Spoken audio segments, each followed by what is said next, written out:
বিসমিল্লাহির রহমানির রহিম। আসসালামু আলাইকুম ওয়া রাহমাতুল্লাহি ওয়া বারাকাতুহু।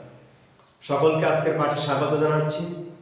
আজকের পাঠে আমরা নবম দশম শ্রেণীর সাধারণ গণিত অনুশীলনী 16.1 এর 2 নং গণিত সমাধান করব।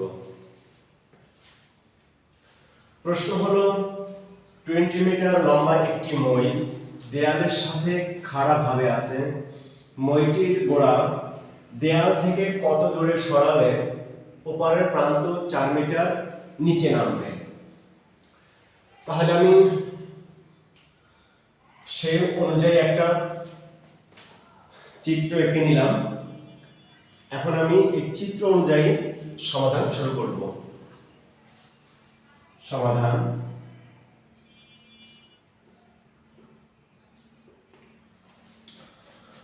মনে করি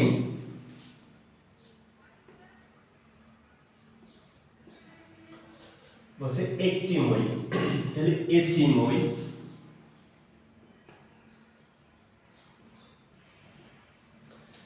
দেয়ালের সাথে বিডি দেয়ালের সাথে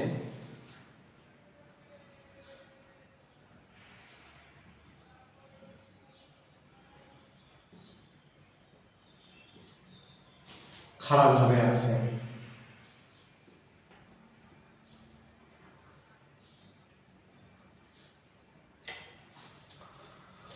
মইটির গোড়া এ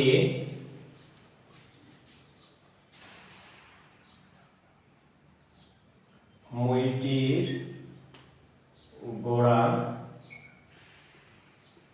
এ দেয়াল ডিডি থেকে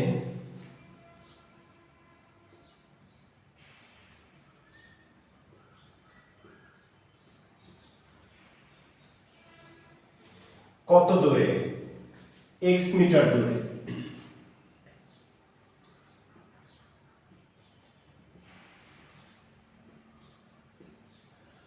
সরালে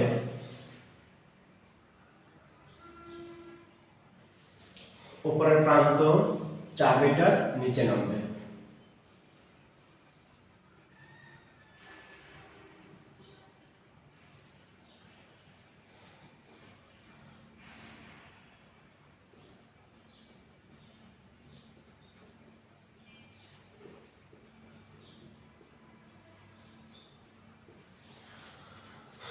তাহলে আমার দেয়াল যেহেতু লম্বালম্বি ভাবে থাকে, সুতরাং আমার বি বিন্দুতে একটি সমকোণ উৎপন্ন হয়। তাহলে এসি হয় তার অতিভুজ। তাহলে আমি যদি এখানে পিথাগোরাসের সূত্র প্রয়োগ করি, তাহলে লিখতে পারি পি সূত্র অনুসারে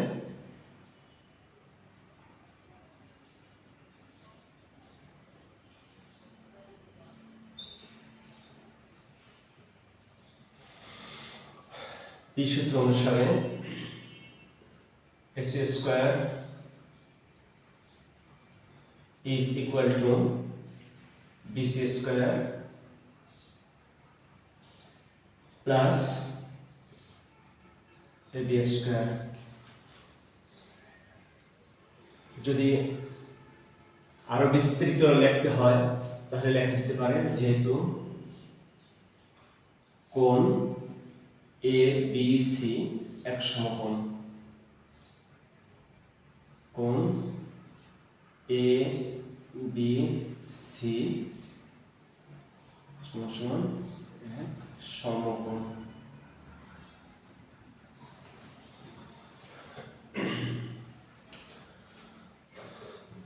এখন আমি মানগুলোকে বসিয়ে নিলেই হয়ে যাবে। এসি স্কয়ারের মান হলো 20 স্কয়ার, বিসি এর মান যেহেতু আগে এসি আর বিডি সমান ছিল, এসি আর বিডি সমান থাকায় এসি আর বিডি এর দৈর্ঘ্য সমান ছিল। এখন 4 মিটার বাদ গেলে বিসি এর দৈর্ঘ্য হবে 16 মিটার, বিসি এর দৈর্ঘ্য হবে 16 মিটার। প্লাস হবে আমার এবি এর দৈর্ঘ্য এক্স স্কয়ার। এখন যদি আমি এখানে কাজ করে নিই তাহলে কত আসবে? 20 বর্গ করলে এখানে 400, আমি একবার পক্ষান্তর করে দিলাম।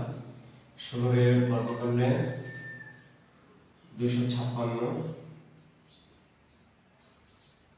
এক্স স্কয়ার, বিয়োগ করলে থাকে এখানে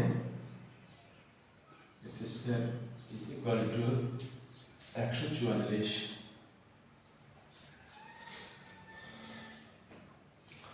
অতএব এক্স ইজ ইকুয়াল টু, এটাকে যদি বর্গমূল করে নিই, ইজ ইকুয়াল টু 12 মিটার। এটাই হলো অ্যান্সার। অর্থাৎ কত দূরে, অর্থাৎ 12 মিটার দূরে যদি সরানো হয় তাহলেই উপরের প্রান্ত 4 মিটার নিচে নিয়ে আসবে। আশা করি বুঝতে অনেক সহজ হয়েছে। আল্লাহ তাআলা আমাদের সকলকে বুঝার তৌফিক দান করুন। আল্লাহ তাআলা আমাদের সকলকে ভালো রাখুন, সুস্থ রাখুন। এতক্ষণ সাথে থাকার জন্য সবাইকে ধন্যবাদ। সবাইকে আগামী পাঠে আমন্ত্রণ জানিয়ে আজকের পাঠ এখানে শেষ করছি। আসসালামু আলাইকুম ওয়া রাহমাতুল্লাহি ওয়া বারাকাতুহু।